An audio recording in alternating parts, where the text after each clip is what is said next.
प्यारे विद्यार्थियों, छठी कक्षा के छात्रों, आज हमारा ज्योग्राफी का पाठ है भूमि की गतियाँ और ये संख्या में 2 होती हैं। जैसे कि आप जानते हैं पृथ्वी की गति 2 प्रकार की हैं, घूर्णन एवं परिक्रमण। पृथ्वी का अपने अक्ष पर घूमना घूर्णन कहलाता है। अपने अक्ष पर घूमती है, अपने ऊपर घूमती है, 24 घंटों में एक चक्कर लगाती है। सूर्य के चारों ओर एक स्थिर कक्ष पृथ्वी की गति को, जो सूर्य के चारों ओर एक चक्कर काटे, उसको परिक्रमण काल कहते हैं। इस प्रकार 2 गतियाँ होगी पृथ्वी की, घूर्णन एवं परिक्रमण। पृथ्वी का अक्ष एक काल्पनिक रेखा है जो इसके कक्षीय सतह से 66.1/2 डिग्री का कोण बनाती है। यह समतल जो कक्ष के द्वारा बनाया जाता है उसे कक्षीय समतल कहते हैं। पृथ्वी सूर्य के प्रकाश प्राप्त करती है, सूर्य से प्रकाश प्राप्त करती है।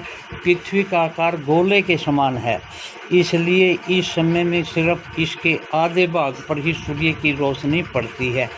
सूर्य 3:2 सूर्य की ओर वाले भाग में दिन होता है, जबकि दूसरा भाग जो सूर्य से दूर होता है वहाँ रात होती है। ग्लोब पर यह वृत्त जो दिन और रात को विभाजित करता है उसे परदीप्ति वृत्त कहते हैं। यह वृत्त अक्ष के साथ नहीं मिलता है, जैसा कि आप चित्र 3:2 में देख सकते हैं। पृथ्वी अपने अक्ष पर एक चक्कर पूरा करने में लगभग 24 घंटे का समय लेती है। घूर्णन के समय काल को पृथ्वी का दिन कहा जाता है। यह पृथ्वी की दैनिक गति है। पृथ्वी घूर्णन नहीं करे तो क्या होगा? यदि अपने अक्ष पर न घूमे तो इसके क्या परिणाम होंगे?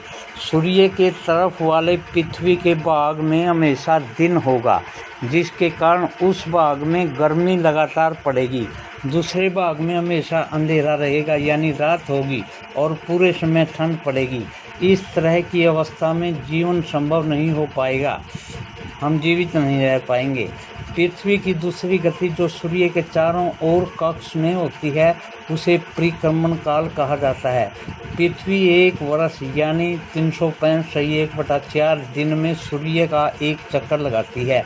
हम लोग 1 वर्ष 365 दिन का मानते हैं तथा सुविधा के लिए 6 घंटे को इसमें नहीं जोड़ते। 4 वर्षों में प्रत्येक वर्ष के बचे 6 घंटे मिलाकर एक दिन यानी 24 घंटे के बराबर हो जाता है।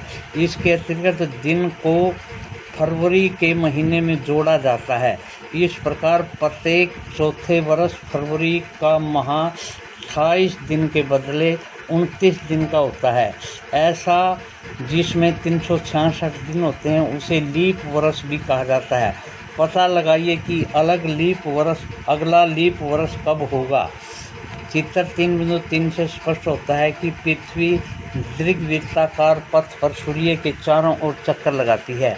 ध्यान दीजिए कि पृथ्वी के पूरे कक्ष में एक ही दिशा में झुकी हुई है। सामान्यतः एक वर्ष को गर्मी, सर्दी, बसंत एवं शरद ऋतुओं में बांटा जाता है।